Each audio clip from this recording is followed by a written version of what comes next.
நெல்லுக்கு ஊக்கத்தொகை, கரும்புக்கு ஊக்கத்தொகை வழங்கியதில் இந்த அரசு மிகப்பெரிய அளவுக்கு இதுவரைக்கும் செய்யாததை செய்திருக்கிறது என்று காலையில் பேசினார்கள். அது ஒவ்வொரு வருஷமும் கூட்டுறது தான். இந்த வருஷம் நீங்க 300 கூட்டிக்கிறீங்க, அடுத்த வருஷம் 400 கூட்டினா இதை விட கூட தான் வரப்போகுது. அடுத்த வருஷம் பார்க்குறப்ப இந்த வருஷம் குறைவாயிடும். ஆக அதில் கூடுதலாக இதுவரைக்கும் வரலாறுல இல்லாத உயர்வெல்லாம் இல்லை. அது ஒரு தொடர்ந்து நடக்கிற ஒரு நடவடிக்கை. ஊக்கத்தொகைன்றது ஒவ்வொரு வருஷமும் கொடுக்கறது தான். அந்த ஒவ்வொரு வருஷம் கொடுக்குறப்ப அந்த அமௌண்ட் இப்போ இந்த வருஷம் 300 இருக்குதுன்னா அடுத்த வருஷம் 500 ஆக போகுது. அப்போ அந்த வருஷம் பார்த்தீங்கன்னா இது வரைக்கும் வரலாறு இல்லாத வேலை. 10 வருஷம் முன்ன போய் எப்படி 4000 கொடுக்க முடியும்? இப்போதான் கொடுக்க முடியும்.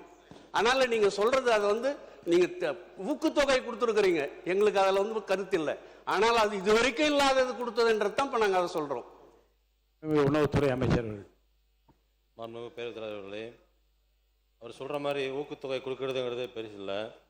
அந்த முந்தைய ஆட்சி காலம் 2021, 2022 அவங்க ஆட்சி வந்த காலங்களில் 50 ஆண்டு காலம் ஆட்சி ஆண்ட முந்தைய காலங்களெல்லாம் 50, 60 ஆண்டு இருந்திருக்காங்க எல்லாருமே. அவங்களாம் இப்போ கொடுக்கும்போதெல்லாம் 100 ரூபாய்க்கு மேலே கொடுத்ததே இல்லை. 2021, 2022 அந்த ஆட்சி காலங்களில் கொடுக்கும்போது கிரேட் ஏக்கு 100 ரூபா தான் கொடுத்தாங்க. 2022, 2023 அது 100 ரூபா தான், இன்க்ரீஸ்லாம் பண்ணலை. காமன் வெரைட்டிக்கு அது 75 ரூபா கொடுத்தாங்க 2021, 2022. 2022, 2023 75 ரூபா தான் கொடுத்தாங்க, இன்க்ரீஸ்லாம் பண்ணலை. ஆட்சி பல ஆண்டு காலமாக இருந்துட்டு இருக்காங்க, இன்க்ரீஸ் கொடுக்க முடியல. அடுத்து 2023, 2024 கிரேட் ஏக்கு 107 ரூபா, வெறும் 7 ரூபா இன்க்ரீஸ் பண்ணி 107 தான் கொடுத்தாங்க. அதே போல் காமன் கிரேடுக்கு அதே 7 ரூபா இன்க்ரீஸ் பண்ணி 82 ரூபா தான் கொடுத்தாங்க. 2024, 25 130 ரூபா கொடுத்தாங்க கிரேட் ஏக்கு, காமனுக்கு 105. அதே போல் 2025, 26 கடைசி அவங்க ஆண்டு காலம் முடியும் போது 156 ரூபா, அதாவது கிரேட் ஏக்கு 26 ரூபா அதிகப்படுத்தி 156 ரூபா கொடுத்தாங்க.